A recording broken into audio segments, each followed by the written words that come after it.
All right, good afternoon and welcome to discussion section, our final one this quarter. A couple of announcements and logistics things before we get too much in today. I'm sure that most of you have heard, at least the undergraduates, that there is now a pass-fail option for classes and that ECE will approve and accept pass-fail. So that's got to be very exciting for a lot of you.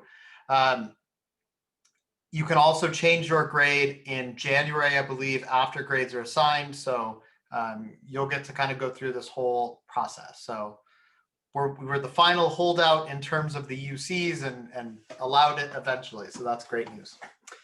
Second off is CAPE. Please remember to fill out CAPE, both for me and the TAs. Just to remind you again, the TAs have worked incredibly hard this quarter. They have a lot of added pressure. One, themselves also working remotely, but two, the difficulty in running a class remotely is especially difficult on the TAs. And yet somehow, I still can't explain it, they've been able to answer questions in less than 9 minutes average response time throughout this entire quarter. This is truly remarkable. And I would just ask the following question: how many of your other classes that you're taking have this kind of response time? Any?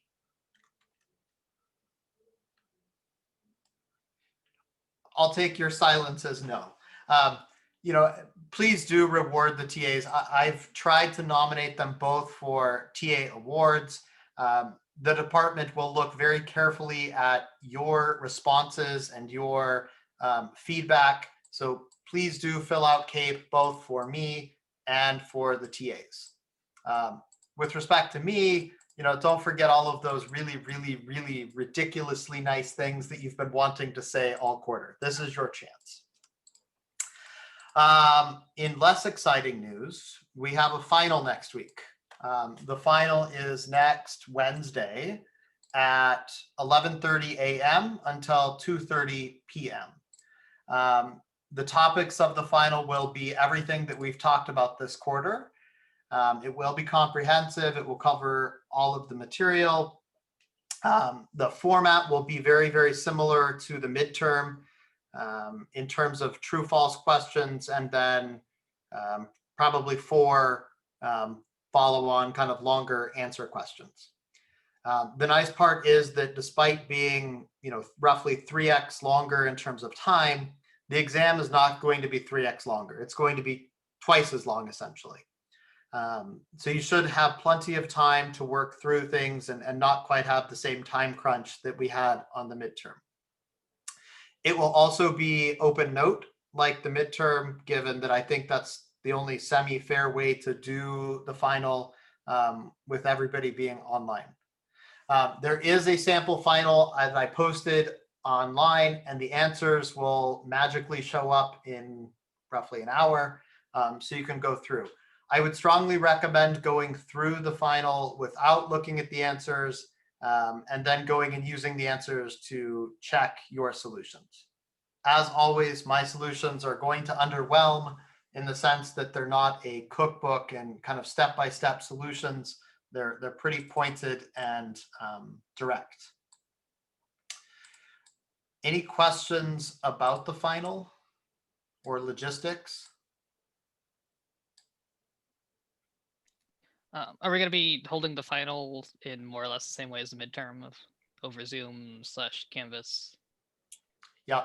So good question. Final will be exactly the same kind of style. I will have a few different versions of the exam. I will assign them to you. Hopefully I'll do this a little bit earlier, and I just got so nervous last time. Then you'll upload them onto Gradescope afterwards. I'll give you 10 minutes to handle scanning and any kind of logistics of getting them onto the platform. And we will furiously grade them the next day. So we're going to spend all day on Thursday. Again, another reason to be very nice to the TAs and give them lots of great praise. I've tasked them to help grade the entire exam for the whole class the following day, such that we can allow Friday for regrade requests. Final grades for the quarter are due for me on Friday afternoon. And so we need to kind of get things settled quickly at the end here. There's not a lot of time since we have one of the later final slots. In terms of alternate times, so there are some people that are in China, for example, where 11:30 is 3:30 in the morning. If you want to wake up and take the exam at 3:30 in the morning, that's fine. I think that would be great, but I also recognize that that may not be realistic. And so I'm going to have one alternate final exam time. It will start at 3:30 p.m. on Wednesday and go to 6:30. If you want to take the alternate exam time, please email me so that I know who is doing this and the reason why you want to take the final exam time. It will be pretty liberal on accepting people into the alternate time. But if you are able to take the regular time, I will strongly encourage you to do so. Other feedback that I got when I asked the TAs and the grader, in terms of the exams, please try to write large and legibly and make sure to box your answers. So they were very generous on the midterm and they received midterms where the boxed answer wasn't the right answer, yet the student had the right answer somewhere else on the page. We were quite liberal during the midterm, probably less so on the final. So please make sure that, if you have 5 different answers to the problem, you box the one that is really your final answer for this. Any other questions about the final or logistics regarding the final?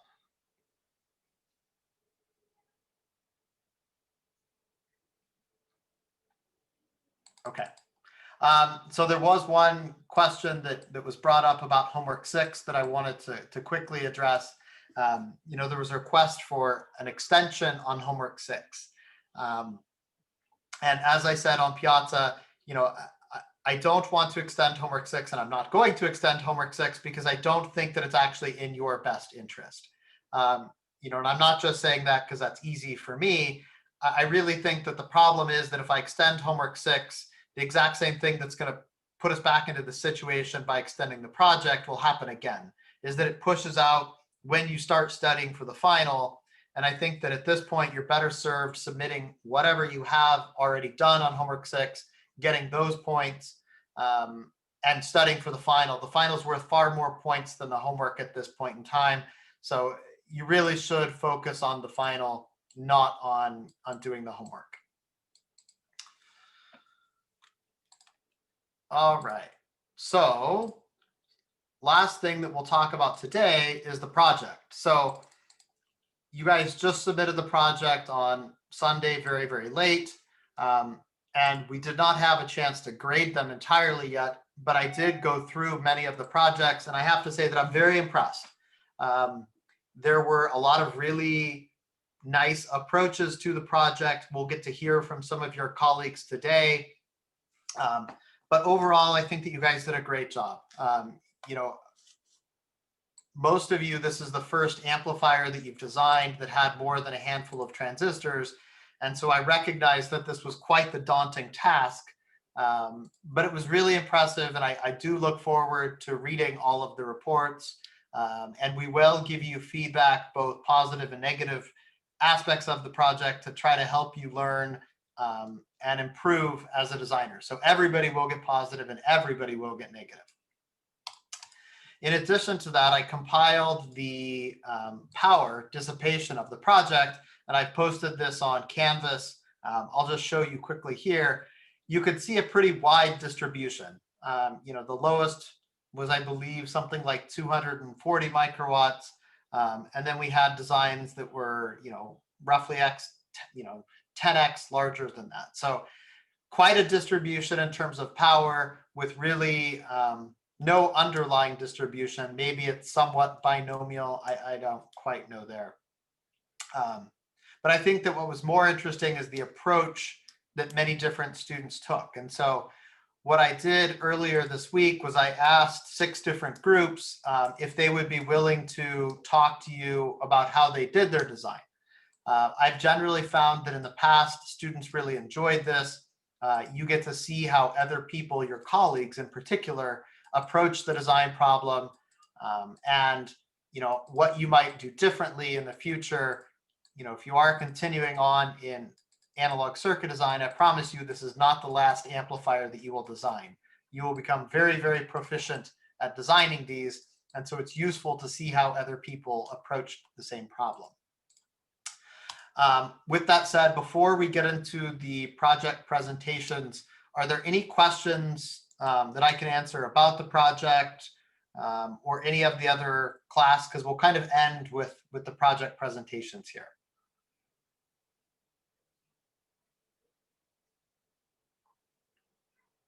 Okay. All right. Any volunteers to go first?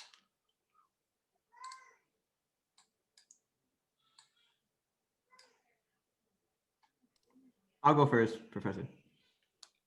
All right. Who's I? Hector. All right. Hector, I think you should be able to share now. You're up. All right. So the idea is that we're going to give Hector about 8 minutes to talk to us about his project, how he approached it. And then I want to save time at the end for Q&A so that we can ask Hector some questions about this. So Hector, Javier and you are going to present, or is it just you? Just me. Okay. All right, Hector, take it away. Okay, so my name is Hector, and like Professor said, my partner's name is Javier, and I'm going to talk about the design project. So we began by breaking down this structure into building blocks that we can easily manage. So right away, we recognize the amplifier, the common source, and the folded cascode. So this is a multi-stage amplifier, meaning that there would be multiple 2 gain stages. And pretty much the left side of the structure is a bias network composed of a constant GM and magic batteries or voltage sources. We know that the GM sets the bias current, and the bias network sets the overdrive voltages of the magic batteries. But we did not deal with this until the end, after we had met the specifications of the amplifier. So for our design, we started with the small signal model to linearize the circuit, but it's important to note that for the folded cascode, you need to use superposition to find the gain. So the next big part of this project was frequency planning. We decided precisely where to place the first pole, and we wanted to give ourselves a little breathing room. So we actually placed it greater than the possible minimum. And the common source produced another pole as well. Oh, sorry. The pole of the common source was the dominant pole, and the pole produced by the folded cascode was the non-dominant pole. And we also noticed that there was a compensation capacitor along with a nulling resistor, and we realized that this is very bad for the phase margin because it produced a 0, specifically a right half plane 0, which acts like a left half plane pole on the phase plot. So like I said, there was a multi-stage amplifier. We had to partition the gain realistically. So we chose most of the gain to go through the first stage, since due to its large R out, and we dedicated around 20 decibels to the common source. And we calculated everything, all the gains, the poles, and we started from there. We realized that we would have to optimize a lot throughout the process. So this is our schematic. This is the bias network. And this is the 2-stage amplifier. And an important part in this project was improving the phase margin, which was probably one of the most difficult parts. And this folded cascode has some extrinsic capacitances that produce some unwanted poles. So we need to push these out into the left-hand plane. So we had to decrease the current going through the telescopic branch of this folded cascode to do that. As you can see here, I know the text is small, but we dedicated around 10 microamps to the current of the telescopic branch, and we had most of the current going through the common source. But to compensate for the small amount of current through the telescopic branch, we increased the current through the input stage.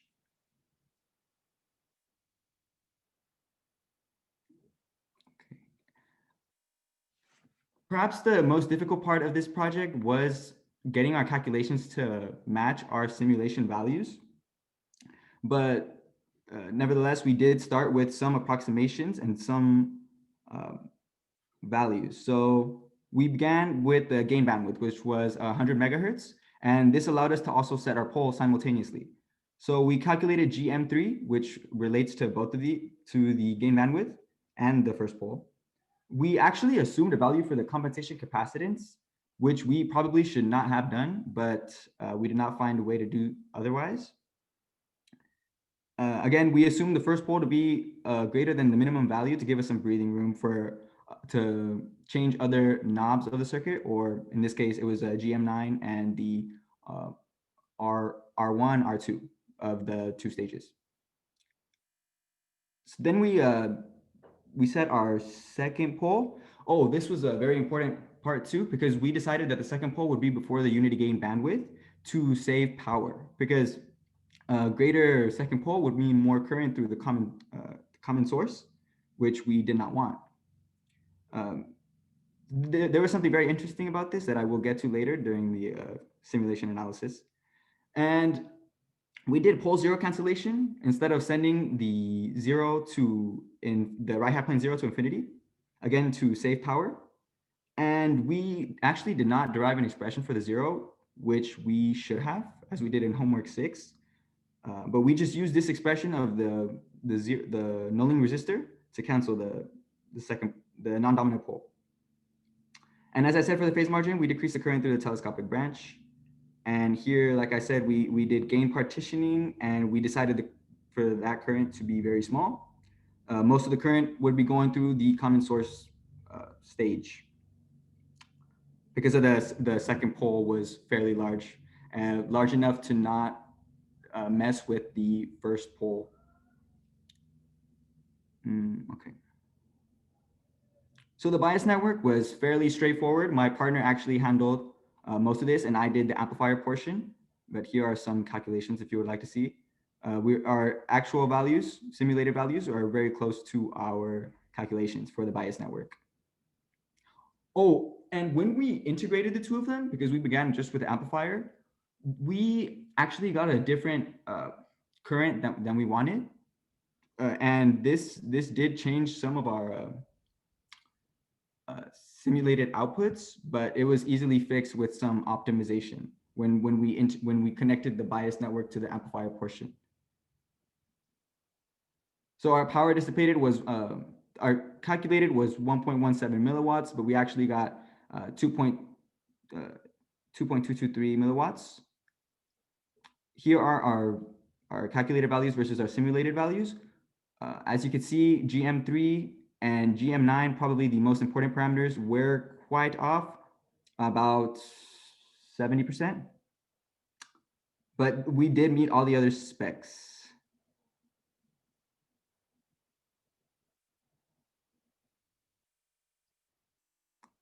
This is a lot of text that I don't really want to bore you guys with. Here is our body plot simulation. This little squiggly line is probably due to the zeros. The zeros of the extrinsic capacitances, sorry, of the telescopic branch of the folded cascode.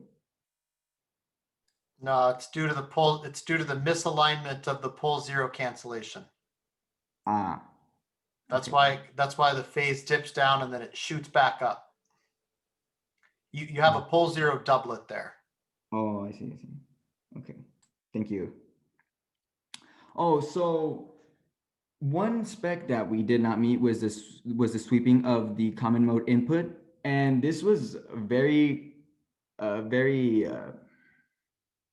bad mistake that we made, I would say, because we should have started with the worst case, which would have been like the 800 millivolt common mode input, and then decide or notice which of our transistors would be set in a triode and go from there. But we actually started with around 500 millivolts for our common mode input. So our simulation started messing up at around 577 millivolts. This is our transient simulation.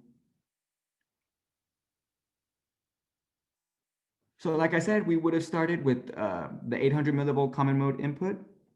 And this project, we really learned a lot from.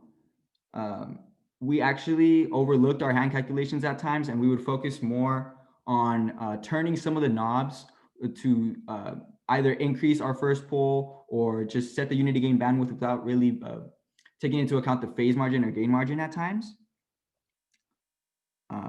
Finding the gain of the first amplifier actually took us a long time. We should have consulted with the TAs or with Professor Hall.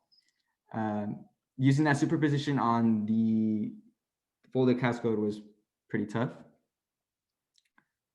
So in conclusion, our discrepancies between the simulation and the hand calculated values were around 15%. If I were to do this again, I would definitely optimize more. We could have decreased some overdrive voltages or just pretty much gotten closer to our calculated values. That would have been nice if we were spot on.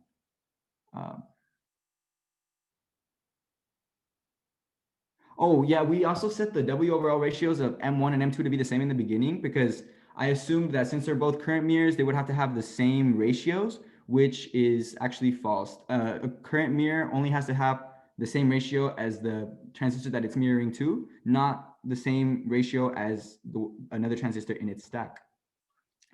Something, probably the most important thing we learned in this project was that lambda is a very important design parameter and it is inversely proportional to length. So by changing lambda, we can change the gain of an amplifier. And for this design, we did begin with the signal path and work back to biasing as we should do with all design. We also learned that the telescopic branch of the folded cascode produced some extrinsic capacitances that needed to be pushed out. And again, it is just really effective to understand the architecture of a circuit and what it does before diving into calculations or into simulation. And that is all. Any questions? All right, let's all thank Hector. Thank you. All right, any questions for Hector? Yeah, I have a question. I was wondering if you could scroll up maybe, or this might be a question both for you and Dr. Hall. So did the pole zero doublet occur based on where you were trying to push your set? Was it the second pole or it looked like it was the second, so the first non-dominant pole, is that correct? I might be missing off the Bodhi plot. Yeah, go to the Bodhi plot.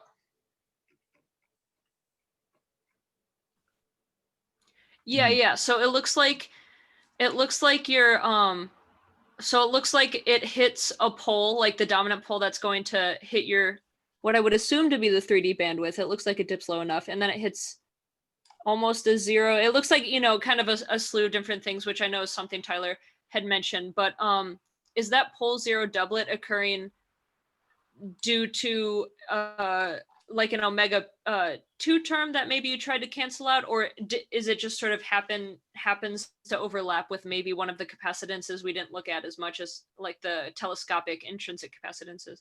I think it's due to an improper cancellation of the non-dominant pole with the zero. So if we look at the complex plane, we have omega P1, that's this pole.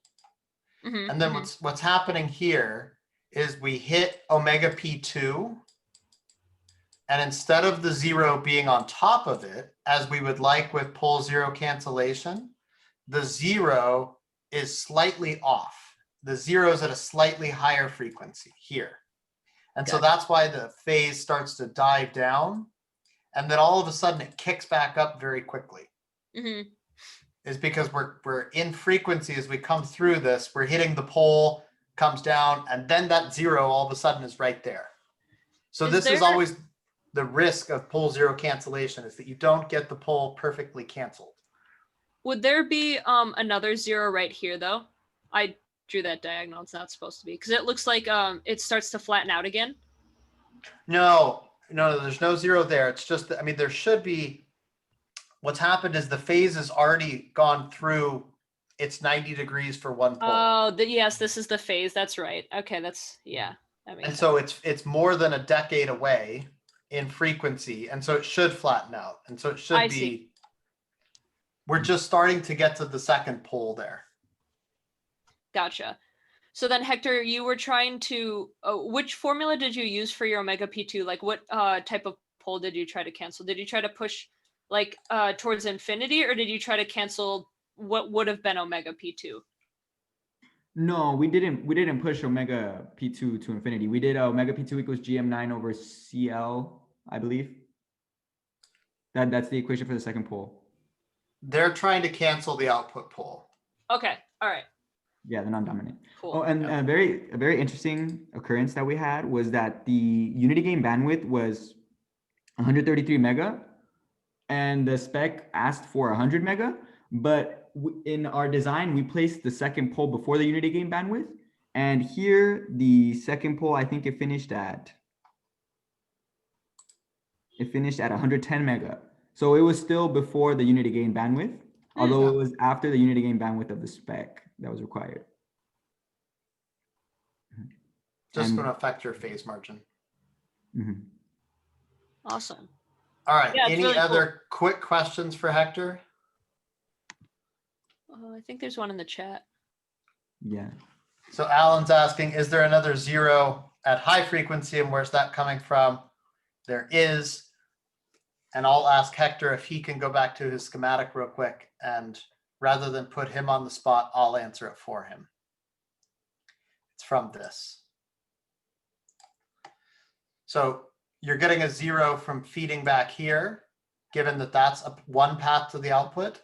This diode connection is also giving us a much higher frequency 0, again, due to another alternate path to the output going through this current mirror and then back up versus going directly to the other side. Good question. Dr. Hall, this is sort of for you. I don't want to off track too much from other presentations, but in terms of the definition of a 0, the way that you've explained it a couple times in class, like racing forward to the output, could you explain that again? I've never heard it explained like that. Yeah, I mean, there's lots of It's a ways way to. of thinking it. Yeah, I was gonna say I want to be able to think about it more dynamically. So Anytime there's multiple paths to the output, especially if there's a phase difference between them, it's almost always going to give you a 0. And so in this example here, the signal can come into here, out here, and we would call this kind of the traditional path. Alternatively, the signal can come through here, go through here, and race forward to this output. When it skips this amplifier down here, it's 180 degrees phase off when it gets to the output. And so you have signal at the output that's now 180 degrees phase lagged from what would happen if it went through this path. The same logic is also true, and we can use to describe when the input comes in here, comes up, goes down, goes back over here. And so we have, 3 or 4 different paths to the output here. Anytime you have multiple paths, it's going to give you a 0. how do you that last path you drew? How wouldn't you're implying it's going through the gate? Like, so this is a voltage path though. I guess that makes sense. Mhm. Okay. So yeah, it's current here, comes up, current here, gets reflected into a voltage, mirrored back over to this other path, into a current, back into a voltage here. So it's kind of going current voltage, current voltage. So with that being the case, isn't there technically not like infinite, but aren't there like several different ways, like several different current paths it could take? It just some are going to be very, very, very out of the way. Yep. And so if you go back to your plot real quick, Hector, and then I'll let you off the hook here, your Bodhi plot. So that's why if you sweep up to really high frequency, you'll often see some very interesting behavior going on here. You know, I mean, the phase is diving off very, very quickly. We're hitting a 0, and then it's coming back in with another pole. There's a whole bunch of poles and zeros out here. Okay. The thing okay. that saves us is that we're beyond the unity gain bandwidth. And so we can have pole 0 doublets out there because we have no gain. If we had gain when we hit these, that's when we run into problems. Ah, I see. I see. Okay, so does that what you just explained for a 0, does that apply to a pole as well? Is a pole also like a racing forward, or is it more of like a Nope. lag behind? Nope. Nope. Poles, if you think about it from circuit network theory, regardless of where you take the inputs and outputs, poles don't change. They're the natural frequencies of the circuit. Okay. The zeros change depending on where I take the inputs and the outputs. Okay. Okay. Awesome. Thank you. Sorry, Hector. It's all right. Don't worry. All right. Next volunteer. Otherwise, I have a recorded presentation that I can play. I'm willing to go for it. All right, Taylor, you're up.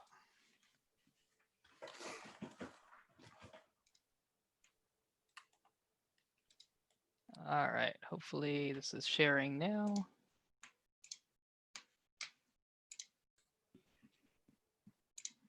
All right, can everybody see this? Perfect. All right, so my name is Taylor Pierce. I'm going to walk you guys through my sort of design process for how we got there eventually. So we started with some very naive decisions. We assumed from just the schematic of the circuit that we were going to have a pole at the first stage, a pole at the second stage, and 1, 0. As we've already discussed in a lot of our classes, we don't go over zeros too much in depth. So I decided I'm going to send that off 0 off to infinity. We're not going to deal with it. And calculated my poles just with some hand calculations, drawing lines on buddy plots and trying to figure that out. And I got a pole at the first stage of 30 kilohertz and a pole at the second stage of 250 megahertz. And this immediately kind of drew some concerns, as 250 megahertz is kind of high for a transistor to just function without any problems and without any oddities. And it also required a 1 over GM9 of 130 ohms in order to meet this frequency, which technically was possible, but was going to require a lot of power. So then we went through, we got our hand calculations for the gain of each stage. We made some very quick and dirty calculations to get kind of a general idea of where our gain was going to be at. And then we took some very basic operating parameters that I've kind of dealt with and have some confidence in my numbers for getting the transistors there. And we set up the simulation to figure out what things looked like and make sure we knew what we were talking about with all of this. And with that and making some better calculations, we got really close to the gain of all these stages. We had the old problem that we knew about of second pole. It's a lot lower than 250 megahertz. And the new problem of all the additional poles added from the capacitors in the transistors led to multiple poles before 100 megahertz or right around 100 megahertz that ruined all our stability requirements. In trying to fix this, I decided I could cancel the pole at the output stage with the 0. That's easy enough to do with some equations. The nice thing that this did is only the capacitors were really the limiting stability factor. And being that there weren't too many and everything was kind of determined on the second stage, our first stage is really where our stability came down to. So I could design only this first stage make it meet the requirements that I needed it to, and then attach the second stage, and it should work. I made a quick spreadsheet for determining all my W over Ls for IDs and VOVs, made a couple iterations depending on what I wanted to control.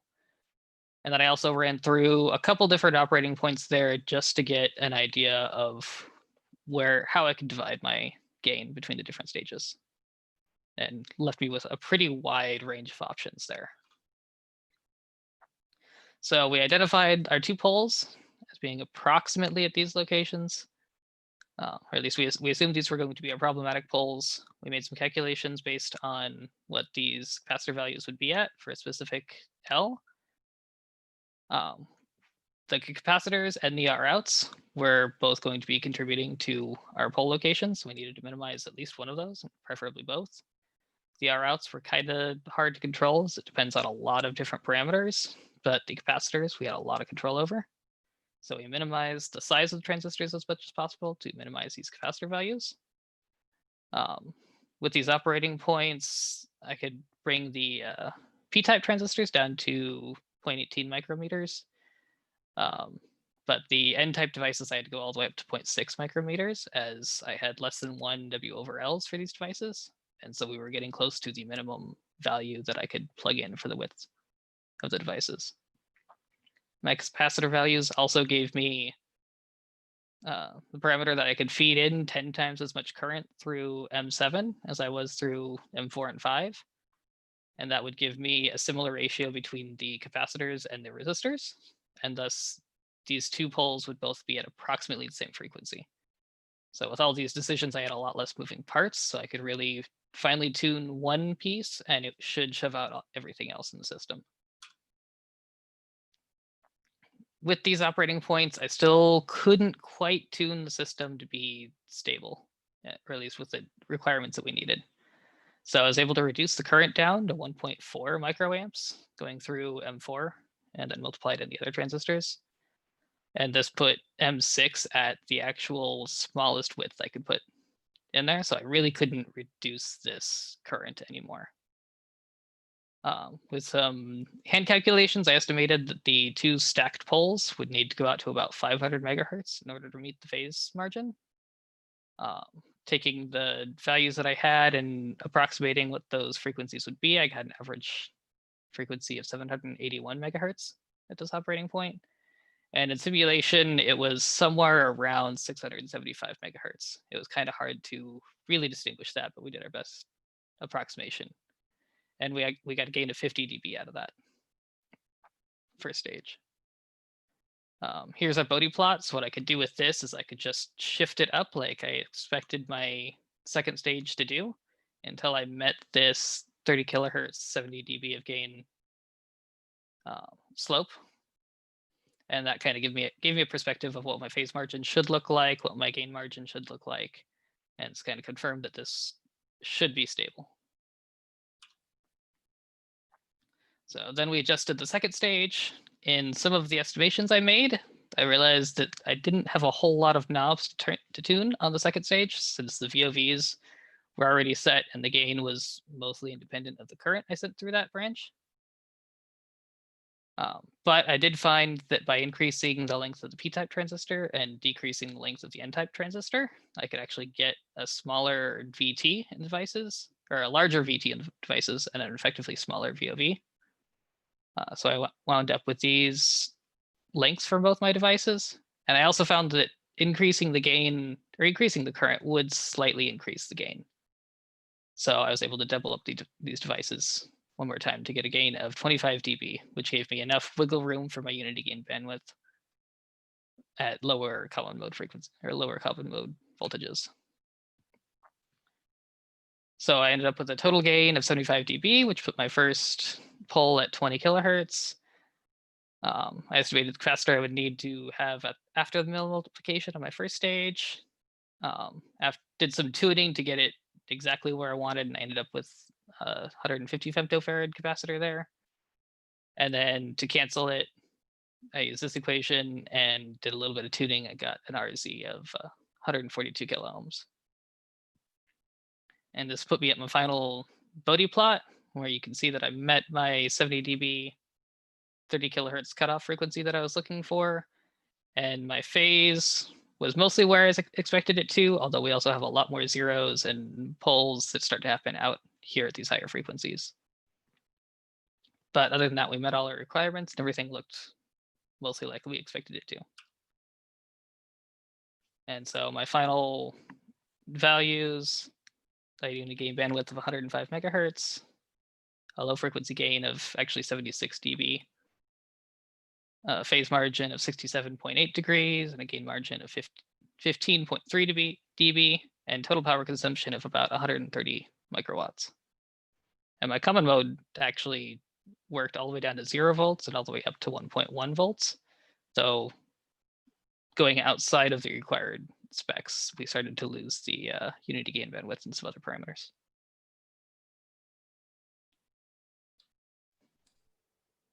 And that's pretty much all I've got. Let's thank Taylor. Nice job. And I'm sorry I misspoke earlier on your power. You had the lowest power and it was 129. I for some reason had 250 stuck in my head. All right, are there any questions for Taylor about his design, how he approached it? Yeah, Taylor, I have a question. That 3 dB bandwidth, isn't that the first pole? Yeah. So I thought the minimum pole was like 31.6 kilohertz. That's if you only have 70 dB of gain. So Oh. really the important thing was I needed it to drop off to 0 dB at 100 megahertz. And so you can kind of continue that 20 dB per decade slope up until you meet whatever your gain is. And that gives you what you need your cutoff frequency to be. Oh, wow. Why did you choose more than 70? Just out of curiosity, like, why did you choose more than 70 decibels for your gain? So mostly when I started changing the common mode voltage, so this is all at 0.5 volts common mode.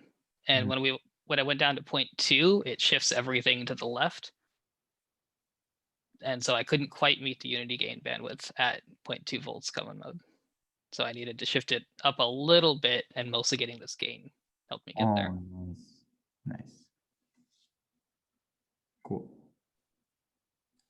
That's a really clean Bodhi plot, Taylor. Looks great. Thank you. I've fought hard trying to figure out how to get enough information on here and not just have a million lines going in every direction. Other questions for Taylor?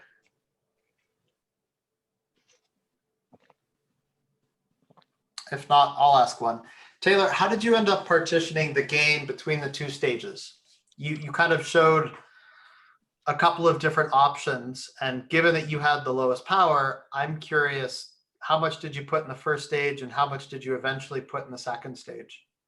So mostly I identified at this stage and kind of just some tuning back and forth and seeing where I could get that I had a lot of options with that. So mostly what I ended up doing is not worrying about the gain of my first stage and really prioritizing on getting that stability requirement and minimizing my current as much as possible. And then once I got that gate, I kind of used that to drive what I needed out of the second stage. So your input, I mean, your first stage ended, your final value was 50 dB. Yeah. Yeah, so I ended up at 50 dB and 25 dB. It's a pretty reasonable number. And I actually think that's a pretty good partitioning in terms of impedances and gains and loads.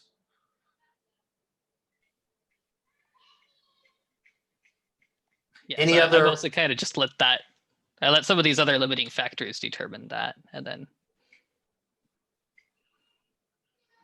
Great, nice, very nice job. Thank you.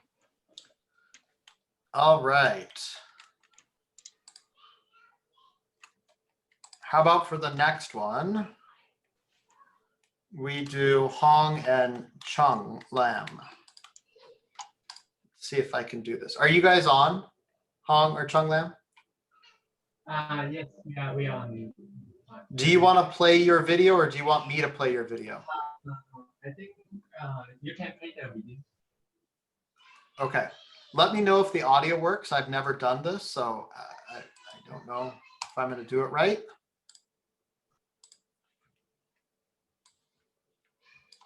All right.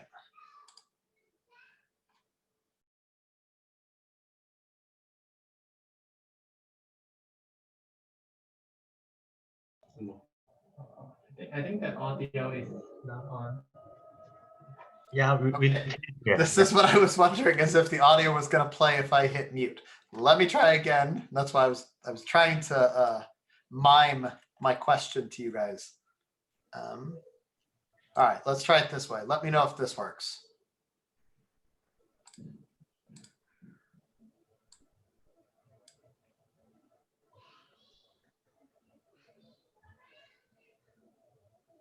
Still not work. Let me play the video. Let me try. Okay.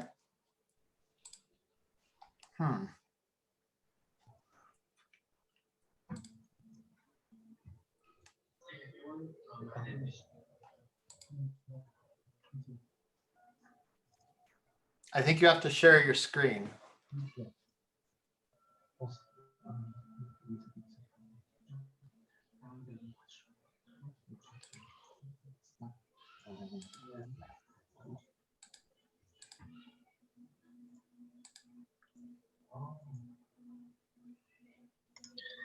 Hi everyone, my name is. Can you guys hear the video?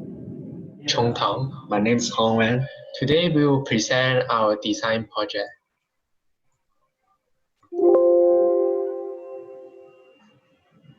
First, we will discuss our parameter setup. Since we know the unique GAN bandwidth requirement, we also want the current I3 to be minimized. We purposely set the CC to be a smaller YU, so that we have smaller GM3 based on this formula. For omega pole for pole 2, we initially set the pole 2 to be 2 pi times 10 to the 8 power radian. However, we find out later in the project it will cause GM9 and current 9 to increase significantly because of this equation. Based on this equation, therefore we reduce omega pole 2 by 4 times, which is 0.5 pi times 10 to the 8 power radian. After we find the YU by above steps, we can set VOV to be the smallest number possible according to this formula. In order to reduce the current needed, VOV also cannot be too small, since in the simulation it will also introduce body effect. Therefore, in order to minimize the error, we set VOV to 0.17 to leave it some room for the error during simulation. Since there is backgate effect, we initially set the threshold voltage to be a large YU and update it through the simulation result. In order to calculate the current flow through transistor 6, we have to estimate the lambda YU in transistor 4, 5, 6, and 7. Initially, we set the lambda to 0.1 for all of them, but later we find that there is actually a significant error for current flowing through transistor 6 between our hand calculation and simulations. Therefore, we constantly update the lambda y to get a more accurate result for the current flowing through transistor 6 by looking at the early voltage in cadence DC operating point simulations. And the lambda is 1 divided by the early voltage. And I7 is just the sum of I6, the currents flowing through transistor 6 and 3. Based on the simplified formula, we can calculate RL2, and the RL2 is equal to around 12k ohms. Since we have the current for all branches and VOV, we can determine the sizing of each transistors. And we want the parallelistic capacitor effect to be minimized. We purposely set the length of the transistor to be a very small YU. if the length of the sizing is very small, since the parallelistic capacitor is related to the C arcs times width and the length, if we minimize the length, it will significantly reduce the parallelistic capacitors.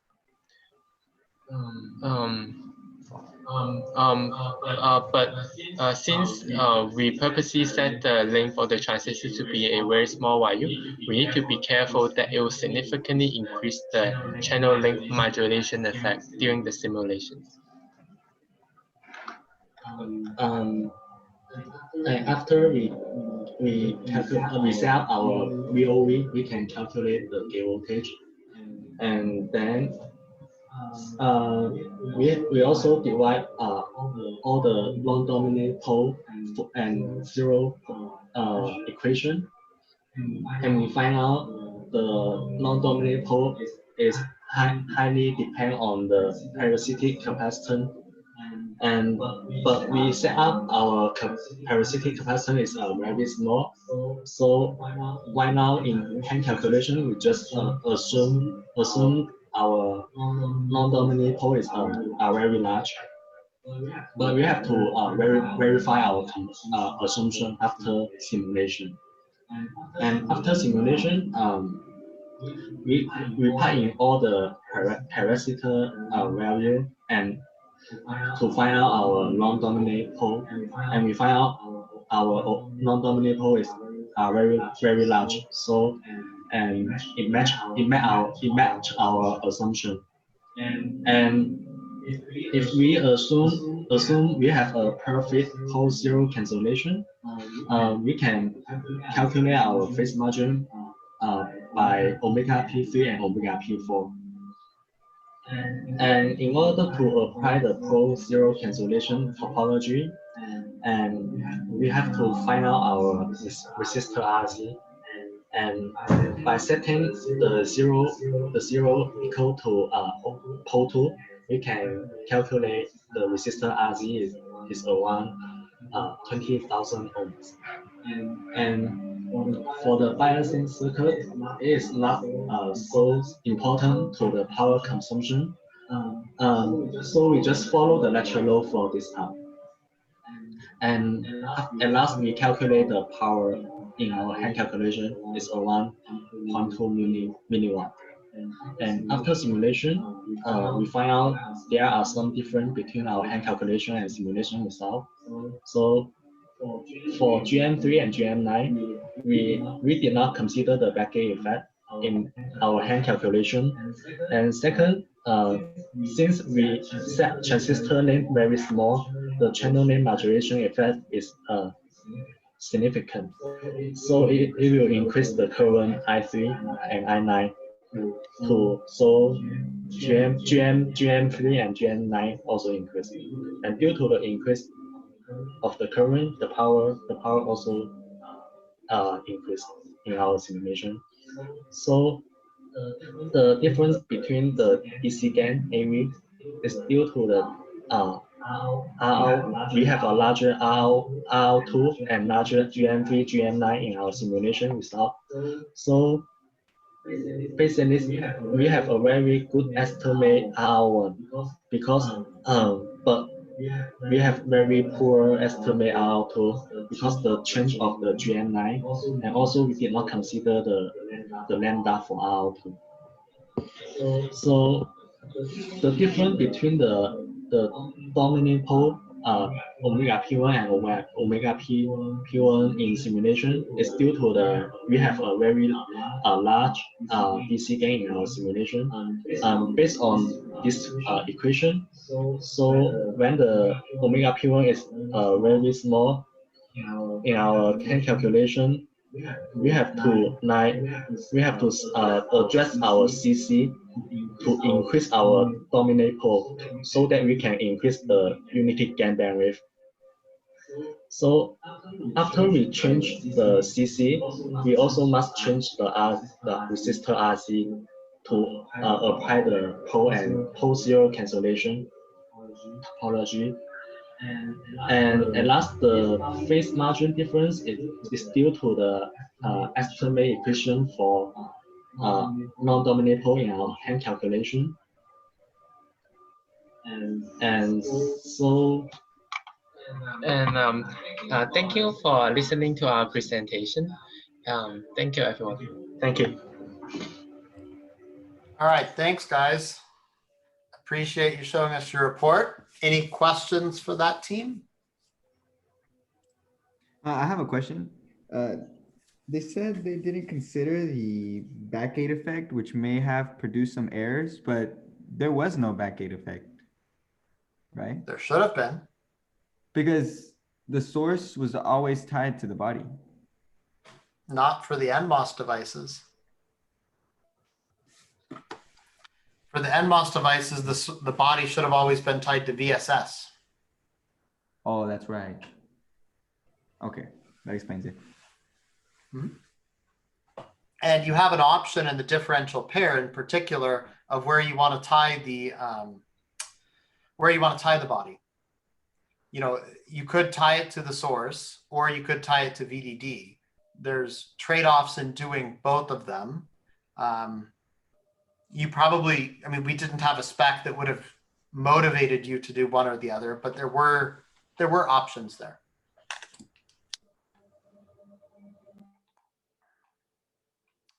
All right, any other questions?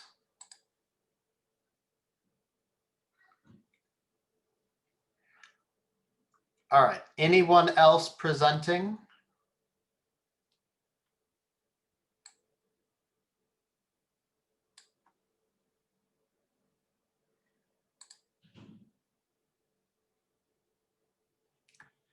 All right, if not, then I think that this is it for 164. Thank you all. It's been a very fun quarter. Wish that it would have been in person. I would have liked to have gotten to know you guys all a little bit better. With that said, good luck on the final. We will hold office hours for the rest of this week. We'll keep our office hours next week. And I've asked the TAs to move their Wednesday office hours back to Tuesday so that you get a few last minute times to answer questions.